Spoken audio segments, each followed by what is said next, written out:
오늘은 하이델베르크 요리문답 56문답을 고백할 차례입니다. 즉 사도신경의 10번째 조항에서 죄사함, 죄 용서를 믿는다고 고백하는데 그 믿음의 실제 내용이 무엇인가 하는 것입니다. 죄사함에 대한 고백을 생각할 때 제일 먼저 드릴 말씀이 있습니다. 이건 오늘날 많은 신자들이 거의 생각하지 않는 것입니다. 많은 사람들은 죄사함을 주님과 자기 자신 사이의 개인적인 문제로 생각할 뿐 그 죄 용서가 교회 안에서 이루어지는 사실은 생각하지 못합니다. 개인주의에 함몰된 현대에 들어와서는 특히 더 모든 생각이 모래알처럼 개인적이고 자기중심적일 뿐입니다. 그렇게 되면 사도신경도 하이델베르크 요리문답도 제대로 이해할 수가 없게 되고 더 심각하게는 하나님의 말씀을 이해할 수가 없게 됩니다. 그러니 다시 우리 교재의 39쪽, 40쪽으로 가서 사도신경의 뼈대, 사도신경의 그 골조를 한번 보시기 바랍니다. 두 가지를 특히 눈여겨보시기 바랍니다.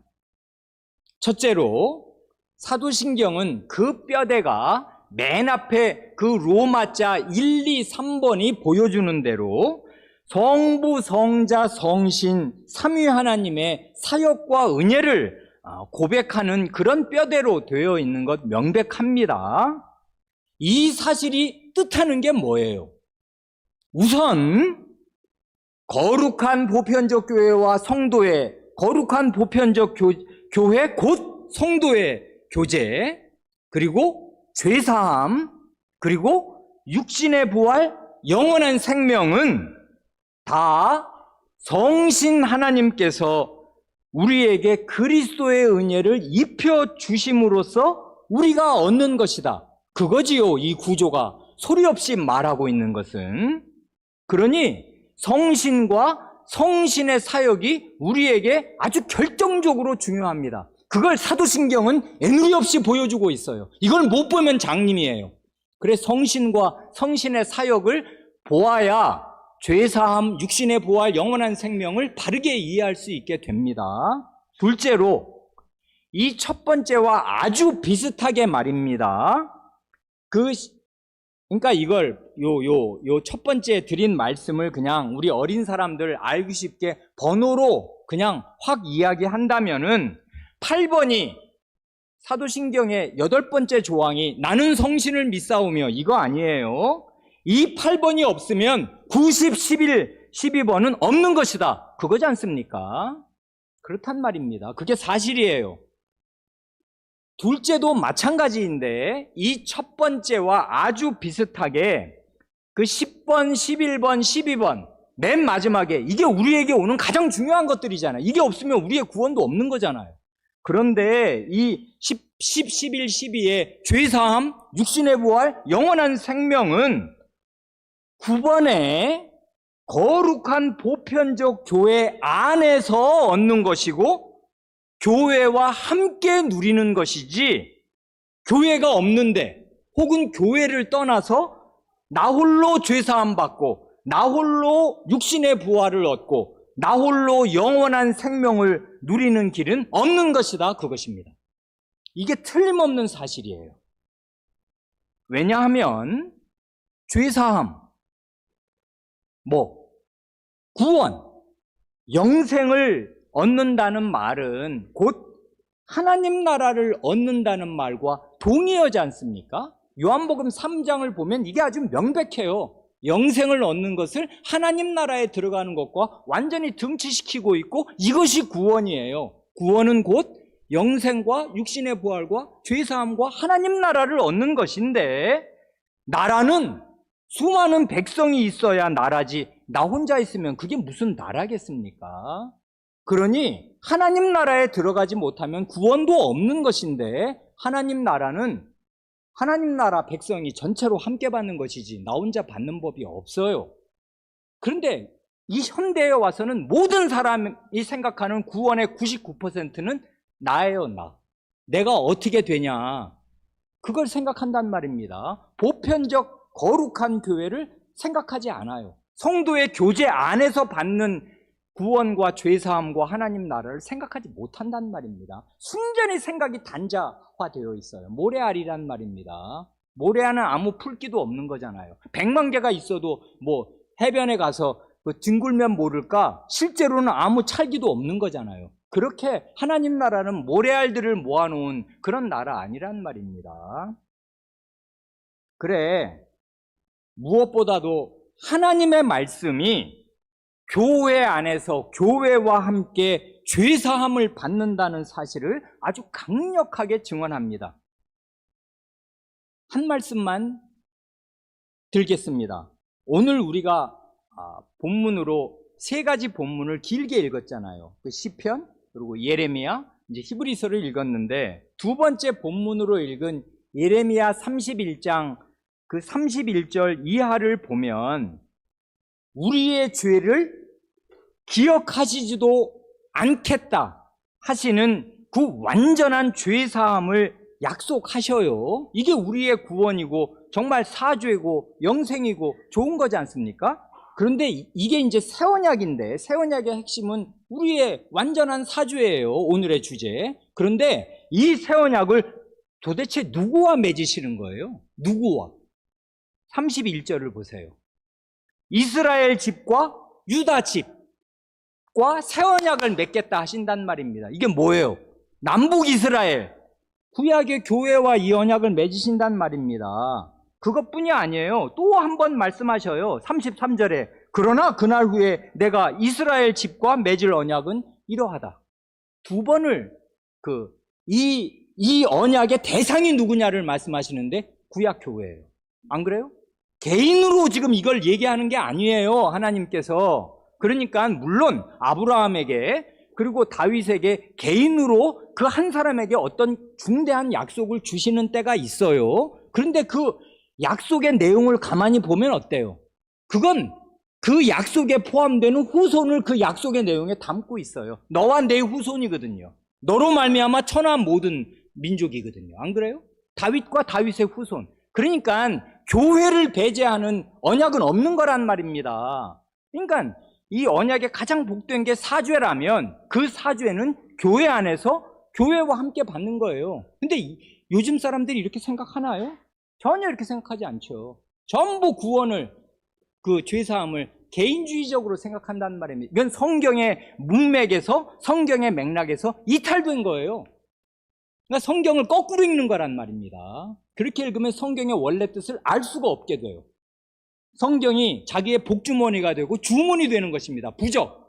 자기가 필요한 대로 원하는 말을 골라다 쓰는 부적 말입니다. 그건 하나님의 말씀이 아니에요. 자기가 그냥 갖다 쓰는 자기의 부적일 뿐이지. 그만큼 이제 그러니까 지금 우리는 10번째 사도신경의 내용을 고백하고 배울 참인데 이건 9번째 위에 있는 것이다. 9층이 없으면 10층은 없는 것이다. 거룩한 보편적 교회와 성도의 교제 안에서 죄사함을 받는 것이다. 왜 그러냐면 교회가 없으면 사죄의 복음도 선포될 길이 없는 거거든요. 그래야 이 교회 안에서 죄사함을 함께 누리는 거란 말입니다. 그만큼 하고 이제 56문 이 복된 신앙 고백을 함께 고백하기로 합니다. 56문 죄사함에 관하여 당신은 무엇을 믿습니까? 답 그리스도께서 하나님의 의를 만족시키셨기 때문에 하나님께서는 나의 모든 죄와 내가 일평생 싸워야 할 나의 죄악된 본성을 더 이상 기억하지 않으십니다. 오히려 하나님께서는 은혜로 그리스도의 의를 나에게 선물로 주셔서 결코 정죄함에 이르지 않게 하십니다. 참 바른 신앙 고백이지요. 우선 질문이 참 좋아요. 죄사함에 관하여 당신은 뭘 믿습니까? 하고 묻지 않습니까? 이건 믿느냐? 하고 묻고 그 믿음의 내용이 뭐냐를 묻는 것이지, 사죄받은 느낌이 어떠냐? 그걸 묻지 않고요. 사죄에 대한 우리의 마음과 생각이 어떤지를 묻지 않습니다. 그걸 잘 생각해야 해요. 죄사함은 우리가 믿어야 할 믿음의 내용이에요.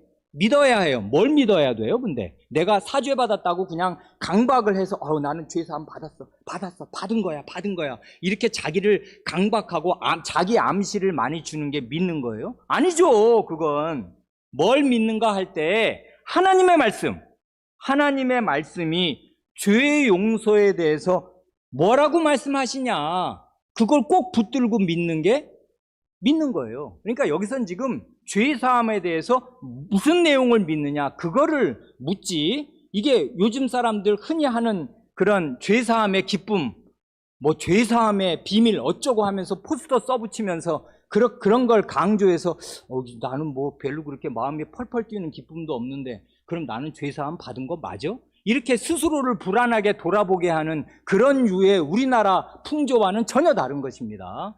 죄사함은 믿어야 할 내용이에요. 믿으려면 하나님 말씀이 죄사함에 대해서 뭐라고 가르치는지를 잘 들어야 해요. 답을 보면 더 놀랍습니다. 맨 첫 마디가 뭐냐면 그리스도께서 하나님의 의를 만족시키셨기 때문에, 그거지 않습니까? 이 말이 마음에 척 와 닿으세요? 좋아요, 지금? 이거, 그리스도께서 하나님의 의를 만족시키셨다는 거, 이게 죄사함의 가장 결정적이고 가장 중요한 토대요, 죄사함의 사실상 거의 모든 것입니다. 하나님의 의가 만족되었다는 사실, 그리스도께서 하나님의 의를 만족시키셨다는 사실, 이것 빼면 죄사함은 없는 것이에요. 다 무너지는 것입니다. 그런데요, 거꾸로 한번 생각을 해보세요. 죄사함이란 누구 죄를 용서받는다는 거예요? 내 죄죠, 내 죄. 죄사함이란 사실 나의 죄, 우리의 죄를 용서받는 것 아닙니까? 그러니 죄를 용서받으려면은 내가 또는 우리가 뭘 어떻게 해야 하는가가 나와야 될 것 같지 않아요? 회개하라든지 죄를 뉘우치라든지 죄를 고백하라든지 뭐가 있어야 될 거 아닙니까? 내 죄를 용서받으려면 내가 뭘 해야 될 거 아니에요. 그러나 우리의 요리문답은 희한하게도 일단 우리가 뭘 어떻게 해야 하는가에 대해서는 단 한마디도 언급하지 않습니다. 그리스도께서 뭘 어떻게 하셨는가를 말하고 그 결과로 하나님께서 어떻게 되셨는가를 말할 뿐이에요. 이게 대단히 놀랍고 우리의 생각을 뛰어넘는 거란 말입니다. 이렇게 우리의 요리문답은 죄사함에서조차, 우리의 죄를 용서받는 이 일에서조차 그리스도 중심적이고 하나님 중심적이에요. 바로 이게 성경의 관점입니다. 오늘날 우리나라의 기독교인이 700만 명, 800만 명이 넘는다는데 그 수백만 명 중에서 내 죄를 용서받느냐, 용서받지 못하느냐 하는 관건이 하나님의 의가 충족되느냐, 충족되지 못하느냐, 바로 거기에 달려 있는 거다 하고 바르게 생각하는 사람이 몇 사람이나 있을 것 같으세요? 많이 있을 것 같아요? 교회에서 그렇게 가르칩니까? 그러나 성경을 바르게 읽고 고백한 우리 믿음의 선조들은 무려 460년 전에도 죄사함의 문제에서 하나님의 의를 가장 우선되게, 가장 결정적으로 생각하고 있어요. 이게 성경적인 생각이란 말이에요. 우리의 생각과 완전히 뛰어넘는 거예요, 우리의 생각을. 우리는 내 죄가 어떻게 되는 거냐, 지금 그거를 붙잡고 있는데, 이 사람들은 하나님의 의가 어떻게 되는 거냐, 거기에서 너의 죄 용서는 풀린다, 이렇게 지금 접근을 한단 말입니다. 자, 그러면 하나님의 의란 무엇입니까? 하나님의 의가 만족된다는 것은 무슨 뜻이에요?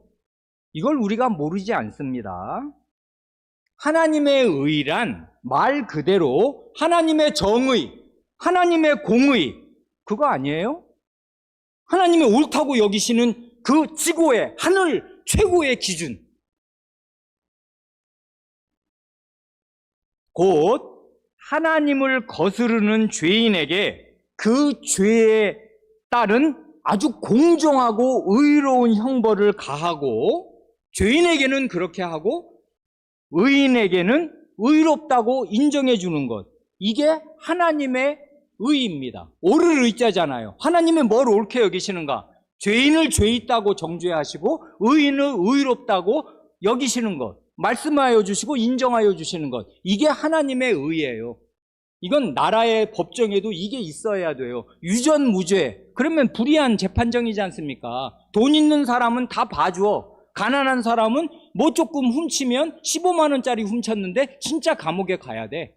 근데 100억을 10억을 횡령했는데 대재벌 회장들은 봐줘. 이러면 그게 불이한 재판정이고, 이게 유전무죄다, 돈 없으니 서럽다, 이렇게 되는 거잖아요, 이 세상 법정은. 근데 하나님 법정은 그렇지 않단 말입니다. 하나님의 의란 죄인을 죄 있다고 해야 하고 죄인에게 그 벌을 가해야 해요. 형벌을 가해야 하나님의 의가 충족이 된단 말입니다. 이미 말씀이 나왔는데, 그러니 하나님의 의가 만족된다는 말은 뭐예요? 이 세상은 전체가 하나님이 지으신 세상이고, 그렇기에 창조주시요 하나님의 창조주이신 하나님의 뜻이 관철되어야 할 세상입니다.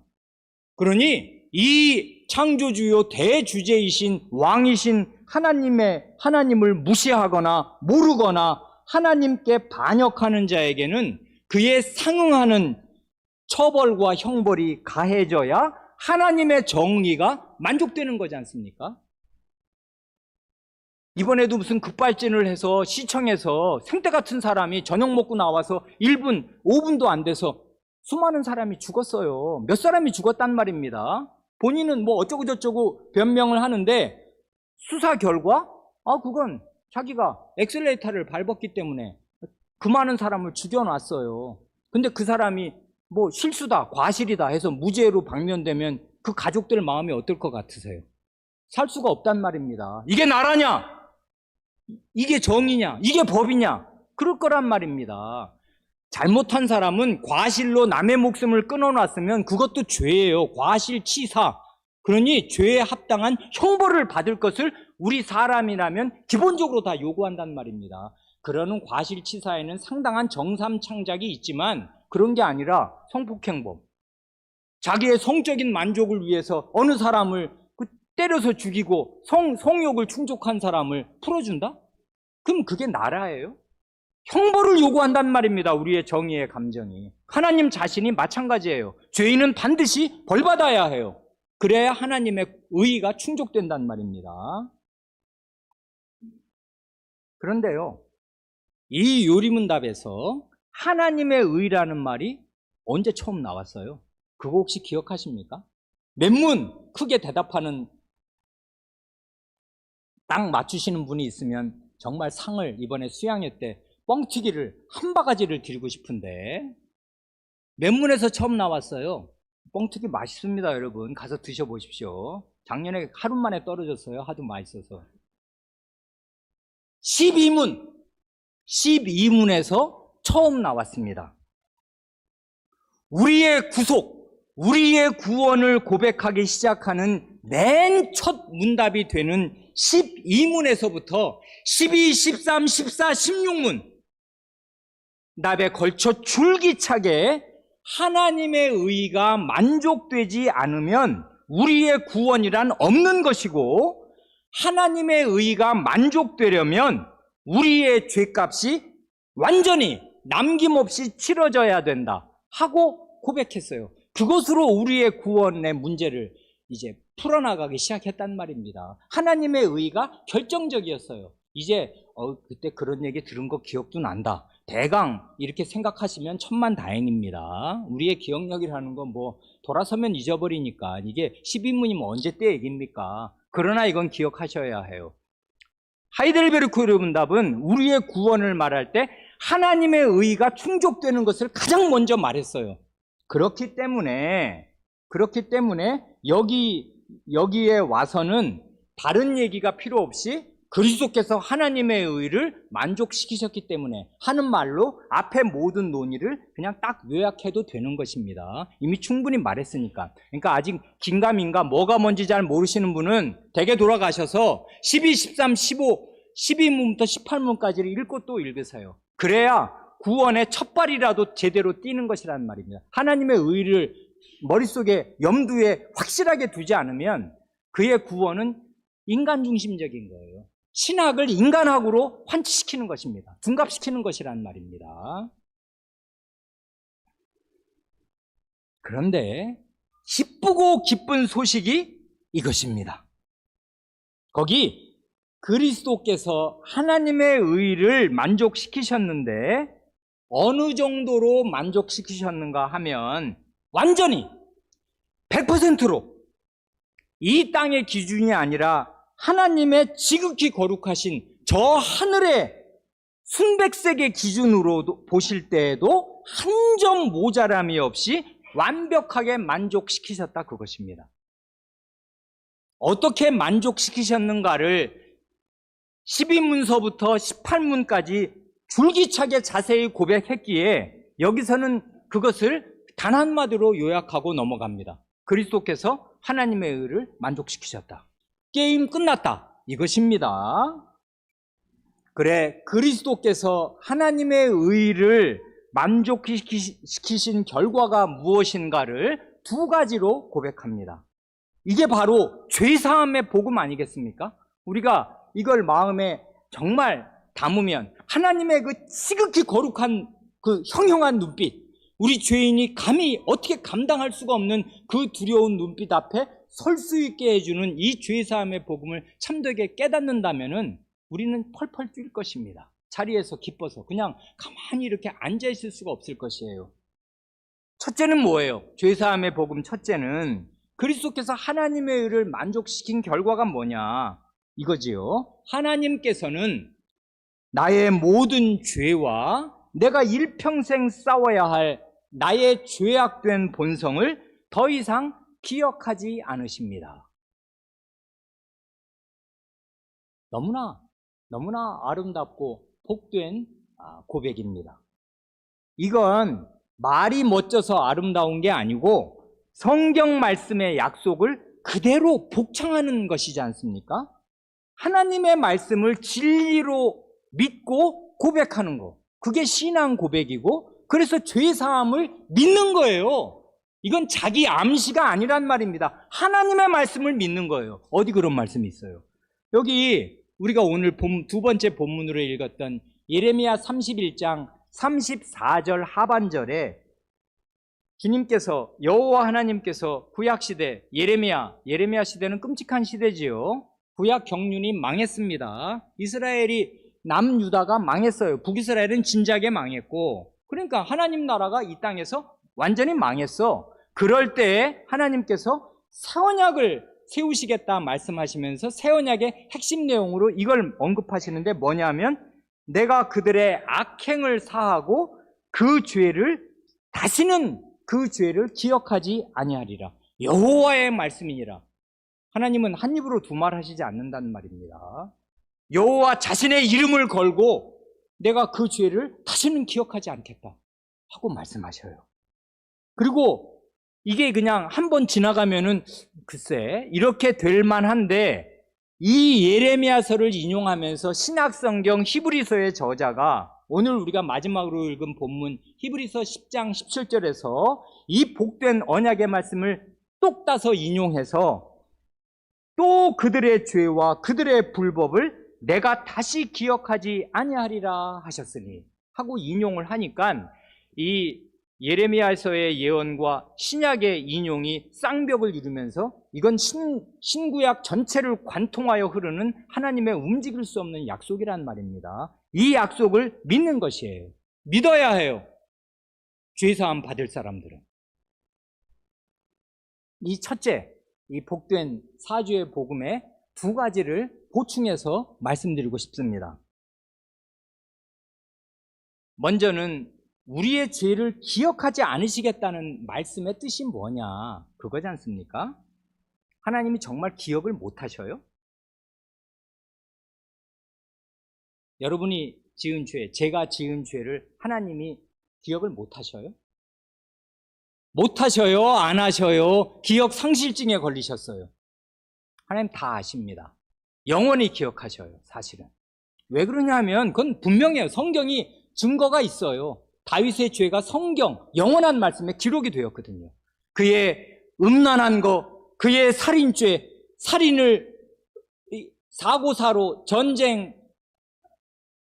전쟁사로 은폐시키려고 했던 그의 의도까지를 성경에 기록해놨어요. 이건 죽어도 없어지지 않고 영원히 없어지지 않는단 말입니다. 하나님 나라 가는 모든 사람이 다 알아요, 그의 죄를. 근데 우리가 딱 하나님 나라 가는 순간에 다윗의 죄를 완전히 우리 머릿속에서 망각하게 돼요? 그럴 리가요. 그럼 하나님 말씀 다 까먹는 건데? 다 아십니다. 다 기억하셔요. 우리의 죄는 역사에 남습니다. 결단코 없어지지 않아요. 그래서 죄는 짓지 말아야 되는 것이에요. 근데 여기 기억하지 않으신다는 말은 뭐예요, 그러면? 한 입으로 두 말 하시나? 기억하시면서 이게 하나님의 의지의 표현이잖아요. 기억하지 않겠다, 그렇게 말씀하시는 거잖아요.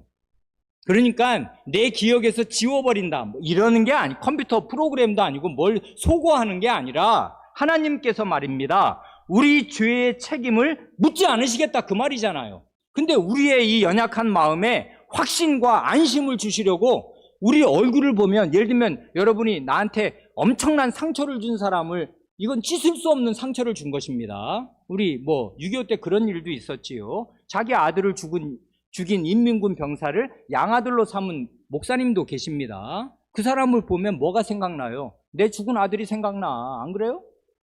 그러면 그걸 어떻게 잊어버려요? 아들이 살해된 아버지가 아들의 죽음을 죽는 날까지 잊을 수가 있어요? 없죠. 자기 가슴에 묻었는데 매일 기억나지. 그리고 그 죽인 살해범이 내 앞에 있는데 그게 어떻게 기억이 안 나냔 말입니다. 그런데 나는 내 아들을 죽인 너의 죄를 내가 기억하지 않겠다. 그럼 그게 무슨 뜻이 돼요? 용서하고 그 책임을 너에게 묻지 않는다. 내가 이제 나이도 비슷하니 너를 내 아들 삼겠다. 그래서 진짜 양아들로 삼은 우리나라 목사님이 있어요. 그런 것처럼 말입니다. 하나님께서 우리의 죄의 책임을 묻지 않으신다. 그리고 나 기억도 하지 않겠다. 의지를 하나님이 표명하십니다. 그러면 우리가 하나님의 그 형용한 눈빛 앞에 설 수 있습니다. 하나님 자신이 이렇게 말씀하셨으니까. 우리의 모든 이 더러운 추악한 죄에도 불구하고 하나님의 이 말씀을 우리는 믿어요. 이 말씀 외에 우리가 피할 데는 없으니까. 근데 하나님이 우리 죄를 기억하지 않으시겠다고 결연한 의지를 표명하시니, 그리고 더 좋은 것은 그리스도께서 하나님의 의를 완전히 만족시키셨어요. 이건 뭘 뜻해요? 일사부재의 원칙을, 일사부재리, 한 번 처벌된 사안에 대해서는 두 번 처리하지 않음, 두 번 재판하지 않음. 이건 형법의 아주 센 기본이지 않습니까? 한 번 어떤 살인죄로 형벌을 받아서 15년 살다 나오면 다시 그 죄를, 그 가족이라도 모가지를 붙들고 너 이놈 내 딸 죽였지, 이놈 나쁜 놈 하고서 감옥에 다시 너 같은 놈 평생 들어가야 된다, 다시 집어넣을 수가 없어요. 왜냐하면 그 형벌에 대한 15년 재판에 형을 언도받고 들어가 살고 나왔거든. 그러면 같은 사건으로는 두 번 처리되지 않는 것입니다. 마찬가지로 하나님께서 우리의 죄값을 완전히 받으셨어요. 그리스도께서 하나님의 의를 완전히 만족시키셨기에 하나님께서 우리의 죄를 뻔히 아시면서도 넘어가 주시는 것이에요. 기억하지 않겠다. 일사부재리 아니냐. 그러니까 하나님께서는 오히려 일사부재리의 원칙을 기억하시고 우리의 죄를 기억하지 않으시는 거예요. 나는 이미 너의 죄값 다 받았다. 다 충분히 받았는데 나의 의는 완전히 만족되었고 충족되었는데 그런데 네가 왜 죄인이라는 거냐? 너는 이제 네 죄값은 다 치러졌다. 오히려 하나님은 우리에게 이렇게 말씀하신다는 말입니다.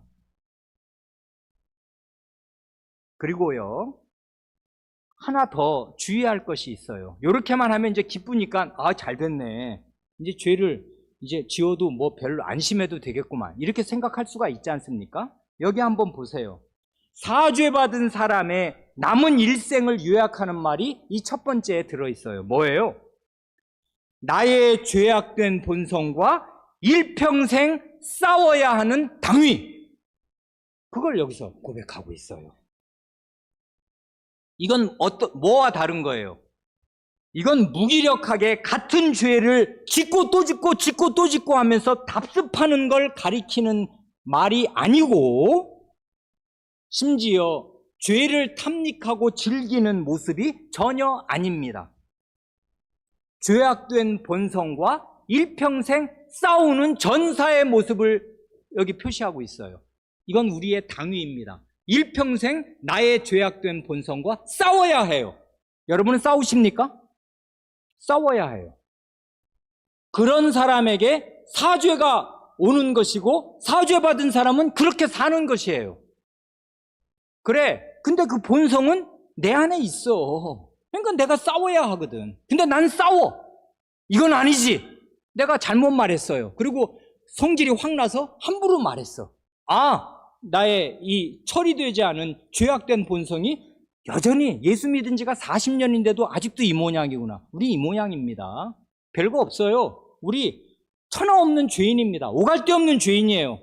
죄악된 본성이 일평생 죽는 그날까지 남아있을 것이에요. 죽어야 끝날 것입니다. 이 싸움이. 그러니 우리는 평생 싸울 수밖에 없어요. 그런데 평생 싸울 수밖에 없는 비참한 나의 본성도 하나님이 넘어가 주셔요. 그러나 그런 나는 죄악과 싸워야 해요. 나의 죄악된 본성과 싸워야 해요. 이건 죄악에 항복하고 나는 어쩔 수 없다. 맨날 죄를 지은다. 흐느적거리는 모습을 말하는 게 아니에요. 일평생 죄악과 싸워야 한다. 그게 신자의 모습이지. 내 안에 있는 죄악된 본성과 나는 싸웁니다. 싸워야 해요. 이게 이 요리문답이 아주 정연하게 고백하는 신자의 모습입니다. 그러니까 이건 처절하지만 우리는 죄와 피 흘리기까지 싸운단 말입니다. 순교를 당하는 한이 있어도 나는 죄에 굴복하고 살며 예수님을 배반하는 이런 더러운 죄를 탐닉하고 살 수 없다. 나는 죄와 싸운다. 죽어도 좋다. 이러고 싸우는단 말입니다. 이러는 모습을 여기에 그리고 있어요. 이걸 놓치면 안 됩니다. 둘째로 이 사죄의 복음에 복된 것은 무엇입니까? 오히려 하나님께서는 은혜로 그리스도의 의를 나에게 선물로 주셔서 결코 정죄함에 이르지 않게 하십니다. 하지 않습니까? 답의 첫 문장에서는 하나님의 의를 고백하더니 두 번째 문장에서는 뭘 고백해요? 그리스도의 의를 고백하네요. 답의 첫 문장에서는 하나님의 의가 충족되었다고 말하더니 두 번째 문장에서는 그리스도의 의가 나에게 주어졌다 하고 말하지 않습니까? 너무나 좋죠. 너무나 좋죠. 나에게 죄를 물으시는 그 두렵고 엄정한 하나님의 의는 그리스도 덕분에 완전히 충족이 되었고, 그리고 하나님 앞에 섰을 때 너는 의인이다, 평생 의만 행했구나 하는 인정을 받을 그리스도의 의는 나에게 주어진다. 근데 이게 믿어지십니까? 안 믿어지죠, 사실 잘. 왜 그래요? 우리는 기본적으로 한 만큼 받는다는 이 보상의 원리가 이게 기브 앤 테이크의 원리가 작동하고 있어서 아무것도 한 게 없는데 어떻게 그런 게 뚝 떨어지냐, 이게 꿈이냐 생시냐 넘어서 잘 안 믿어진단 말입니다. 그래서 여기 나오는 말이 은혜로, 선물로 두 번이 딱 나오는 거잖아요. 이건 죄인이 뭘 요구해서 받는 게 아니고 뭘 해서 받는 게 아니에요. 할 수가 없어요. 죄값을 치를 수가 있나. 그리고 의를, 하나님의 수준에 닿는 의를 우리가 쌓으려야 쌓을 수가 있나. 열심히 순종합니다마는 우리의 순종은 불결한 순종이고 2%가 아니라 20%, 70%가 모자라는 순종일 뿐이지 않습니까? 그런 걸로는 하나님의 의를 충족할 의를 쌓을 수도 없고 우리의 죄값을 치를 수도 없어요. 그러니 순전히 은혜로, 순전히 선물로예요. 이 은혜와 선물을 합치면 뭐예요? 은사지, 은사. 은혜의 선물. 하나님의 은사로 그리스도의 의가 주어집니다. 그러니 우리가 할 게 뭐 있어요? 찬송하고 기뻐하고 감사할 것밖에 없어요. 그리스도인은 바로 그것입니다. 그래서 교회에 오면 찬송해야 돼. 왜 그러냐면 순전히 은혜로, 순전히 선물로 이런 게 죄인인 나에게 주어진다고 약속을 하셨고 그 약속을 하나님이 신실하게 지켰어요. 아드님의 목을 걸고 지켰는데, 하나님 자신의 이름을 걸고 지켰는데 뭘 더 요구하는 것입니까? 뭘 더 증거를 내놓으라는 거예요. 하나님한테 완벽해요. 증거는. 그러니 우리는 이걸 믿습니다. 믿고 우리의 이 불안한 양심에 평안을 얻어요. 하나님의 말씀만큼 확실한 건 없거든요. 천지가 두 쪽에 나도 이건 사실이에요. 그러니 우리는 이걸 믿으면 기쁘단 말입니다. 그러면 하나님을 찬송하게 돼요. 나 같은 죄인에게 우째의 이런 은혜를 감사한단 말입니다. 그러면 할 일이 보여요. 하나님께 찬송도 해야 돼. 하나님께 감사하는 마음으로 다른 사람에게 베풀 것도 많이 보일 것입니다. 이런 죄사함에 참된 은혜를 깨달은 사람이 말입니다. 여기까지 대강 말씀드리면 소략하지만 우리의 요리문답이 뭘 말하는가를 말씀드린 셈이 됩니다.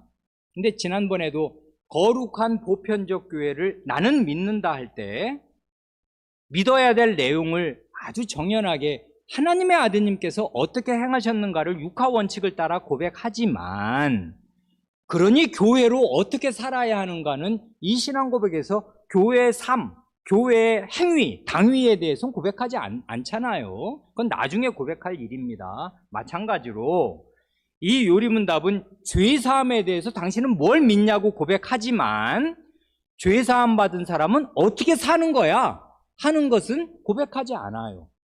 그런데 성경이 죄사함 받은 사람이 어떻게 사는가를 가르치지 않나요? 풍부하게 가르칩니다. 그렇기에 우리의 요리문답이나 신앙 고백은 최소한이지 최대치가 아닌 걸 명심하지 않으면 안 돼요. 요리문답과 신앙 고백은 뼈대지만, 뼈대예요 진짜. 생선 뼈다귀만 있으면 먹잘 게 있는 거예요.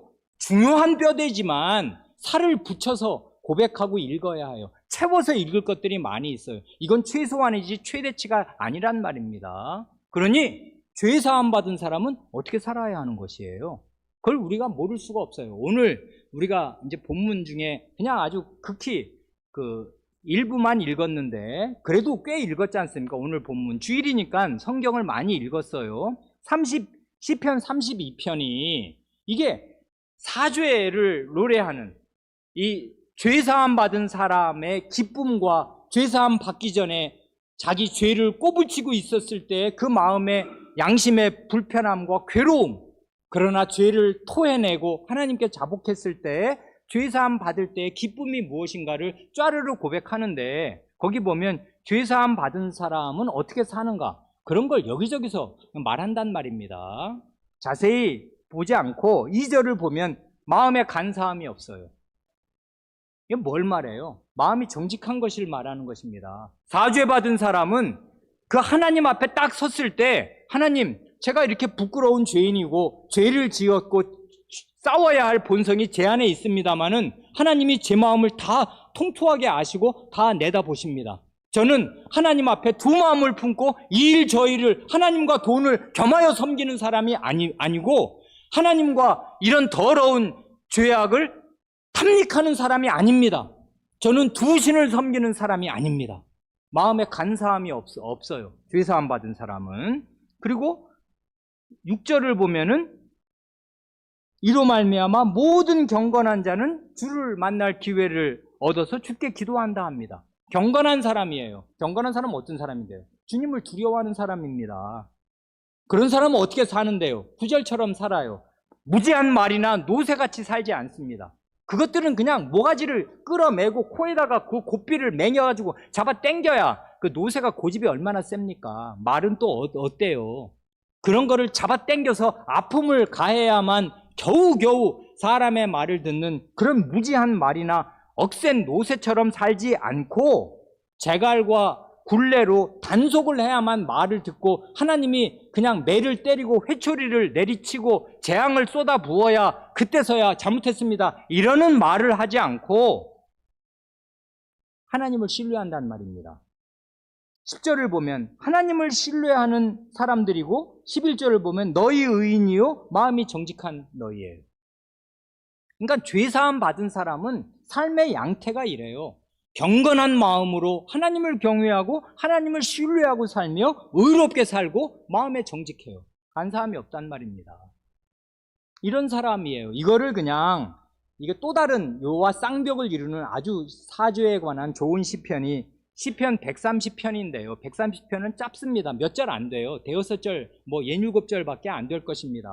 그 130편이 아주 아름다운 그 사죄를 노래하는 시편인데 요 시편 32편에서 말하려는 거를 그냥 130편 3, 4절이 딱 이렇게 요약을 해요. 들어보십시오. 여호와여 주께서 죄악을 지켜보실진데 주여 누가 서리이까? 그러나 사유하심 죄의 용서하심이 주께 있음은 그 다음 말이 중요한데 주를 경외하게 하심이니이다 한단 말입니다. 죄사함의 목적이 뭐라는 거예요?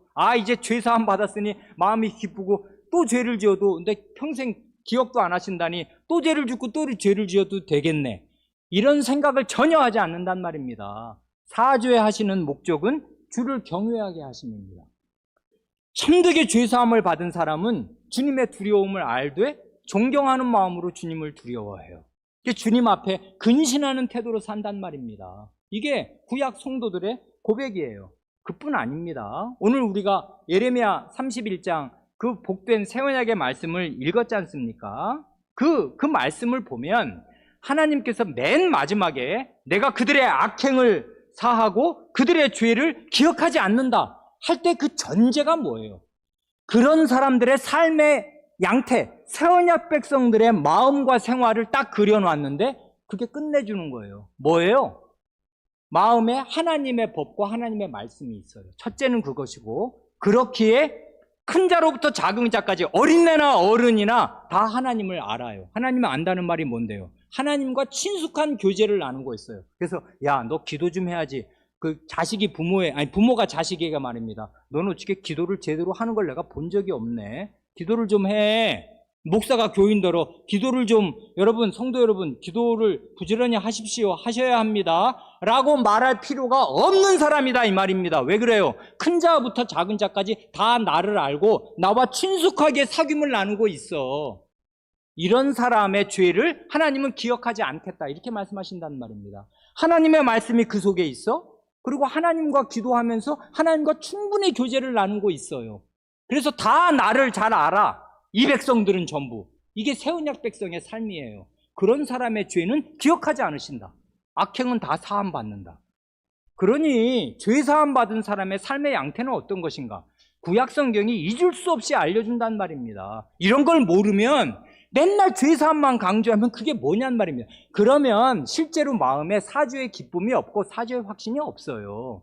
죄를 즐기고 사는 사람이 무슨 사죄의 기쁨을 누려요? 그건 양심이 불화살 맞은 화인 맞은 것일 뿐입니다. 양심이 무뎌져 가지고 자기는 죄사함 받았다고 생각하는지 모르지만 그런 죄사함은 없는 것이에요.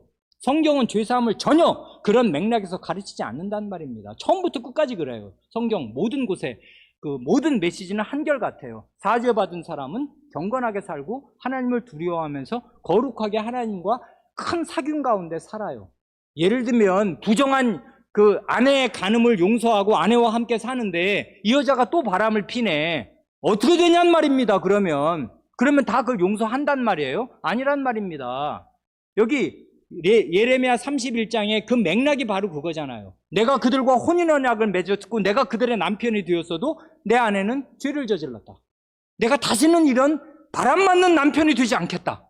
새 언약 백성을 내가 창조하겠다 하면서 새 언약을 맺으신 거란 말입니다. 그런데 그런 하나님을 모시고 사는 새 언약 백성이 또 외도를 한다? 가망 없는 것입니다. 그렇게 살 수가 없는 것이에요. 새 언약 백성은 죄를 짓지 않고 사는 것입니다. 이건 완전히 무죄하게 깨끗한 삶을 산다는 말이 전혀 아니지 않습니까? 하나님을 경외하는 마음이 있어요. 그리고 하나님과 친밀한 교제를 나누면서 자기의 죄악된 본성과 치열하게 싸움을 싸우면서 하나님, 죄가 이거밖에 안 됩니다. 날마다 오늘 우리의 죄를, 나의 죄를 사하여 주옵소서 하고 진실되게 간사함이 없이 하나님 앞에 나아가 기도하는 가운데 그 속마음이 점점 더 정화되어가는 그런 사람을 새 언약 백성으로 그리고 있단 말입니다. 히브리서는 더 명백해요. 히브리서는 10장에서 오늘 우리가 본문으로 읽은 거, 이거를 다 구약의 예레미야 31장의 새 언약을 그대로 이어받으면서 그 다음 말이 그러므로 이렇게 우리의 죄를 기억하지 않으시니 어떻게 살 거냐, 그걸 딱 제시하는데, 이건 과거에 설교를 드린 적이 있습니다. 이 본문을 믿음, 소망, 사랑이에요. 이렇게 말한단 말입니다. 이런 사죄를 받은 사람들은 히브리서 10장 19절 이하를 보면, 그러므로 형제들아 우리가 예수의 피를 힘입어 성소에 들어갈 담력을 얻었다. 이게 뭔 말이에요?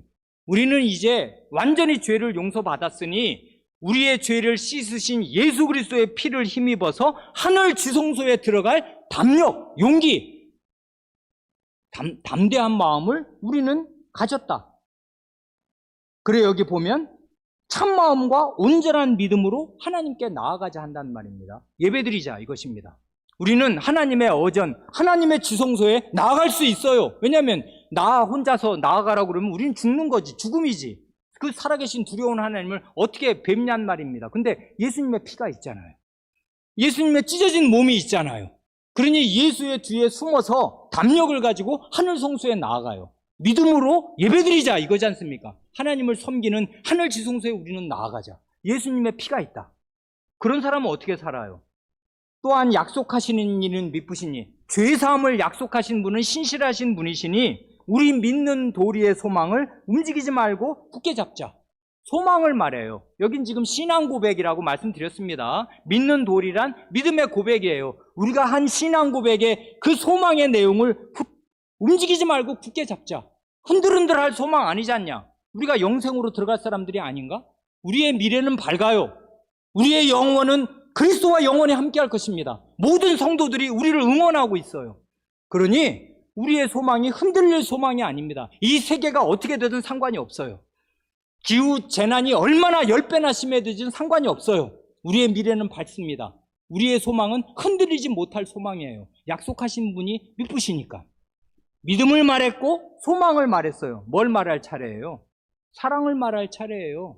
그래 서로 돌아보아 사랑과 선행을 격려하면서 모이기를 피하는 어떤 사람들의 습관과 같이 하지 말고 그날이 가까움을 볼수록 더욱 그리하자. 더욱 어떻게 하자는 거예요? 열심히 모이자, 그 얘기죠.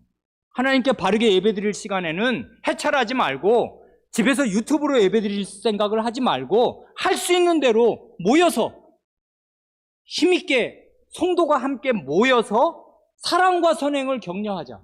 예배 때 자기 자리에 앉는 것만큼 사랑과 선행을 격려하는 일이 또 있을까요? 힘이 난단 말입니다. 같은 믿음으로 이 자리에 앉아서 같은 찬송을 부르는구나. 그거지 않습니까? 그래, 하나님께 참되게 사죄를 받은 사람은 믿음, 사랑, 소망을 견고하게 가지고 살아간단 말입니다.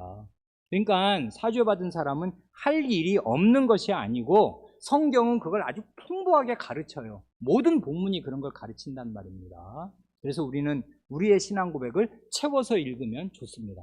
기도하시겠습니다.